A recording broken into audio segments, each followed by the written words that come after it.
خفا ہو کر اس کے بہن کے خاندان کو نقصان بھی پہنچا سکتا تھا۔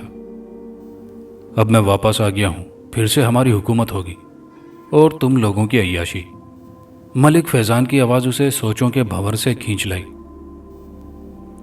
نہر کے ساتھ والے گاؤں میں ایک مسجد کا امام ہے، وہ لوگوں کو ہمارے خلاف ورغلا رہا ہے، اس کا کچھ ایسا بندوبست کرو کہ وہ خود ہی چپ کر جائے۔ ملک نے نوٹوں کی ایک گڈی اسے پکڑاتے ہوئے کہا تو یعقوب کے ہونٹوں پر مسکراہٹ پھیل گئی۔ یعقوب جب واپس گھر آیا تو اس کے لفنگے ساتھی پہلے ہی اس کے منتظر تھے۔ اس نے ان کے ذمہ امام کی کوئی کمزوری تلاش کرنے کا کام سونپا۔ دوسرے ہی دن اس کے ساتھیوں نے امام کی کمزوری، جو کہ اس کی بیٹی تھی، کے بارے میں یعقوب کو بتایا، جسے سن کر اس کے چہرے پر خباثت بھری مسکراہٹ آ گئی۔ لیکن استاد ایک مسئلہ ہے، اس کے ساتھیوں میں سے ایک نے کہا۔ وہ کیا؟ یعقوب نے بےتابی سے پوچھا۔ ہمیں پتہ چلا ہے کہ لڑکی عمل وغیرہ کرتی ہے اور اس کے پاس جنات بھی ہیں۔ اس کی بات سن کر یعقوب نے کہا لگایا، اب ان باتوں پر اب کون یقین کرتا ہے؟ جاؤ آج رات اسے لے آؤ۔ اس کے ساتھی لڑکی کو اغوا کرنے چلے گئے اور وہ ان کا بے چینی سے انتظار کرنے لگا۔ رات 1 بجے وہ لوگ لڑکی کو بے ہوشی کی حالت میں لے آئے اور یعقوب خوشی سے بانچیں پھیلاتا ہوا اس کمرے میں جا گھسا جہاں لڑکی رکھی گئی تھی۔ لڑکی کو ہوش آ گیا تھا اور اس نے چارپائی کی چادر اٹھا کر اوڑھ لی تھی، جس سے اس کا پورا جسم اور چہرہ تک چھپ گیا تھا۔ وہ ہنستے ہوئے لڑکی کی طرف بڑھنے لگا۔ وہ قریب پہنچا تو اسے ایک جھٹکا لگا۔ اس کے سامنے لڑکی کی بجائے ایک شیرنی کھڑی تھی، جو کہ بہت بفری ہوئی لگ رہی تھی۔ یعقوب نے وہم سمجھتے ہوئے ہتھیلیوں کی پشت سے اپنی آنکھیں ملی، لیکن یہ اس کا وہم نہ تھا، بلکہ شیرنی اب بھی موجود تھی۔ اس نے بروقت فیصلہ کیا اور ایک لمبی چھلانگ لگا کر کھڑکی تک پہنچا اور پھر اگلے ہی لمحے وہ کھڑکی سے باہر تھا۔ اس کے پیچھے شیرنی کی گرجدار آواز گونج کر رہ گئی۔ وہ آواز سن کر جلدی سے اٹھا تاکہ بھاگ سکے، لیکن اب ایک اور حیرت اور پریشانی اس کی منتظر تھی۔ کھڑکی کے باہر گلی ہونی چاہیے تھی، لیکن گلی تو گلی، یہاں تو کسی آبادی کا بھی نام و نشان نہ تھا، بلکہ کھلا میدان تھا اور چاروں طرف برف ہی برف پڑی تھی۔ اس نے کچھ نہ سمجھتے ہوئے اپنے آپ کو زور سے چٹکی کاٹی، لیکن یہ کوئی خواب نہ تھا، بلکہ ایک جیتی جاگتی حقیقت اس کے سامنے تھی۔ اسے پریشانی نے آ گھیرا۔ اسی وقت اس کی نظر اپنے کپڑوں پر پڑی، جو کہ خاکی رنگ کے ٹاٹ زدہ کپڑے تھے، جو کہ اسے سردی سے کافی حد تک بچا رہے تھے۔ کچھ دیر کھڑا وہ اپنی حالت کے بارے میں سوچتا رہا تو اسے سردی لگنے لگی، اور سردی سے بچنے کے لیے اس نے ایک سمت تیز قدموں سے چلنے لگا، جس طرف 2 پہاڑیاں نظر آ رہی تھی۔ جو کچھ بھی ہو رہا تھا اس کے ذہن سے ماورا تھا۔ اب سے تھوڑی دیر پہلے وہ اپنے گھر ایک نوجوان لڑکی کے ساتھ عیاشی کرنے والا تھا، اور اب وہ صرف برف زار میں تھا۔ چلتے چلتے وہ دوڑنے لگتا۔ آخر وہ پہاڑیاں قریب آ گئی۔ اس سے کچھ ہی قدم آگے ایک سڑک تھی، جو کہ پہاڑوں کے ساتھ ساتھ دور تک جا رہی تھی۔ دائیں طرف سے 4 گھوڑے اپنے سواروں کو لیے بھاگتے چلے آ رہے تھے، جنہیں دیکھ کر یعقوب کی جان میں کچھ جان آئی، اور وہ ان لوگوں سے اس انجان جگہ کے بارے میں پوچھنے کا سوچنے لگا۔ گھوڑے اس کے پاس پہنچ گئے۔ اس سے پہلے کہ وہ انہیں روکتا، وہ اسے دیکھ کر خود ہی رک گئے۔ یعقوب کو وہ لوگ اپنے لباس سے پولیس والے لگے۔ ان کی وردیاں پولیس جیسی لیکن کچھ پرانے طرز کی تھیں۔ ارے یہ تو خسرو ہے، مفرور قیدی۔ اس سے پہلے کہ یعقوب کچھ پوچھتا، ایک پولیس والے نے اونچی آواز میں کہا، اور پھر وہ سب گھوڑوں سے اتر کر اتنی تیزی سے حرکت میں آئے کہ یعقوب کو بات کرنے کا موقع تک نہ ملا، اور انہوں نے اسے پکڑ کر ہاتھ پیچھے کر کے ہتھکڑی لگا دی۔ وہ سب گھوڑوں پر بیٹھے اور یعقوب کو پیدل ساتھ چلانے لگے۔ پورا راستہ وہ ان لوگوں سے بات کرنے کی کوشش کرتا رہا، لیکن اسے ایسا لگا کہ وہ جیسے گونگا ہو گیا ہو۔ سامنے ہی آبادی دیکھتے ہی اس نے سکھ کا سانس لیا۔ وہ بہت زیادہ تھکا ہوا تھا۔ وہ آبادی میں داخل ہو گئے۔ مکانات دیکھ کر وہ حیران ہونے لگا، کیونکہ زیادہ تر مکان پتھر اور مٹی سے بنے تھے۔ یہ قافلہ ایک بڑے سے قلعے کے دیوقامت گیٹ کے سامنے جا کھڑا ہوا۔ گیٹ کی کھڑکی کھلی اور پھر پولیس والوں کو شناخت کرنے کے بعد اندر جانے دیا گیا۔ اندر جا کر یعقوب نے سر پیٹ لیا، کیونکہ وہ ایک جیل تھی۔ وہ ایک مفرور قیدی تھا جس کا نام خسرو تھا، اور وہ زبان سے محروم تھا۔ اسے اندر بند کر دیا گیا